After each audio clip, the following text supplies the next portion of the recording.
Қайырлы күн, құрметті аналар. Бүгін біз сіздермен баланың іші желденгенде жасалатын массажды үйренетін боламыз. Баланың іші 3 айға дейін кеуіп желденеді. Себебі асқазан ананың үстіне үйренгенше біршама уақыт керек. Баланы тамақтандырмас бұрын, жарты сағат бұрын ішімен жатқызып қойған дұрыс. Себебі іші желденгенге жақсы жәрдемдеседі және де баланың мойнының тез қатаюына да жақсы көмектеседі. Массажды біз маймен жасаймыз, жылы маймен қолымызды жылытып алып, одан кейін баланың ішіне жағып, сағат тілімен уқалаймыз.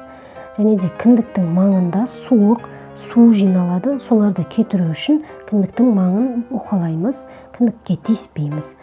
Және бұның барлығы сағат тілімен жүргізіледі. Баланың ішін басқан кезде қатты күш самаймыз, жай ғана басамыз.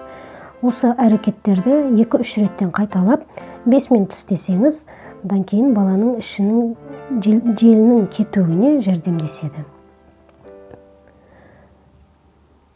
Баланың ішіне шымшылау арқылы біз нервтерін оятамыз және асқазанның дұрыс жұмыс істеуіне көмектесеміз. Егер видео ұнаған болса, астына пікір қалдырып, каналға жазылып, лайк басуды ұмытпаңыздар. Келесі видеода көріскенше сау болыңыздар.